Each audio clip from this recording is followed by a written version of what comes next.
polusi. Katanya itu cuma gangguan. Tapi kenapa makin banyak yang kena dampaknya? 3 alias tidak sehat. Terkait kualitas udara di Jakarta yang tidak minggu terakhir memburuk karena polusi. Kenaikan jumlah Setiap hari kita hidup berdampingan dengan hal yang seringkali tak terlihat tapi dampaknya terasa. Ya betul, polusi udara. Dan di kota besar seperti Jakarta, salah satu penyumbang terbesarnya adalah kendaraan bermotor. Jumlah kendaraan terus bertambah, tetapi udara makin tipis. Akibatnya gangguan nafas makin sering muncul, seperti asma, bronkitis, terutama pada ibu hamil, anak-anak, dan juga lansia. Bukan cuma fisik aja yang kena, tapi pikiran juga bisa ikut terganggu.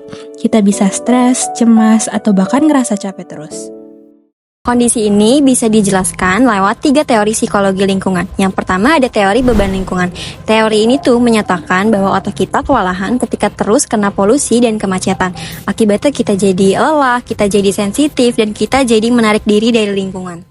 Yang kedua ada teori stres lingkungan. Polusi bisa jadi pemicu stres baik secara fisik maupun mental jika terpapar secara terus-menerus. Yang terakhir ada teori adaptasi. Karena kita udah terbiasa, kita jadi nggak sadar kalau polusi udara itu berbahaya. Masalah makin parah karena adanya efek urban heat island. Kota jadi panas karena minim ruang hijau dan terlalu banyak kendaraan pribadi.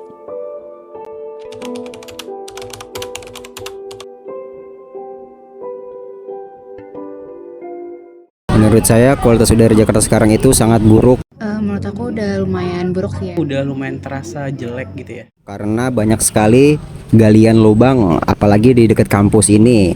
Jadi ketika saya membawa kendaraan itu banyak debu dan membuat mata saya sakit dan saya batuk-batuk. Soalnya sekarang pagi-pagi aja tuh kayak jam 6, jam 7 udah kelihatan polusinya. Jadi nggak secerah dan sebersih dulu lagi.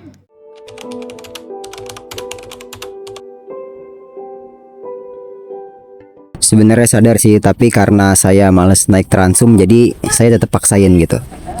Sebenarnya iya, tapi untuk mengurangi dari emisi karbonnya sendiri, sebenarnya kemarin sempat ngetes juga di salah satu tempat gitu buat ngetes uji emisi karbonnya, kan ada kriteria nih. Nah, dari situ ternyata ambang batasnya masih apa. Kesadaran akan polusi itu sudah ada. Banyak orang yang sudah tahu kalau kondisi udara di kota ini makin buruk. Mereka juga sadar kalau kendaraan pribadi itu memiliki andil yang besar dalam meningkatkan polusi udara. Tapi tahu aja itu nggak cukup. Kalau nggak ada aksi nyata, kondisi ini akan terus jadi rutinitas yang kita anggap wajar.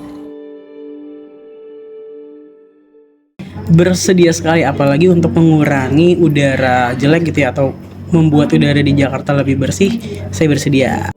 Kalau kalian mau kualitas udara membaik, kita harus berani berubah.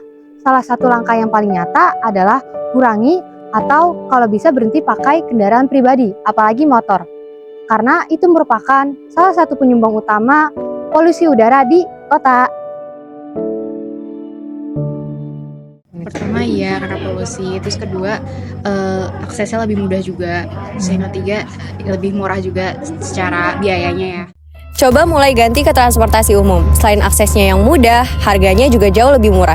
Atau jika memungkinkan, bisa dengan naik sepeda atau jalan kaki. Awalnya mungkin terasa nggak nyaman, tapi demi udara yang lebih bersih, itu layak untuk dicoba. Kalau memang harus masih pakai kendaraan pribadi, pastikan untuk rajin-rajin cek emisi agar kita tahu apakah kendaraan kita masih aman untuk udara dan paru-paru orang lain.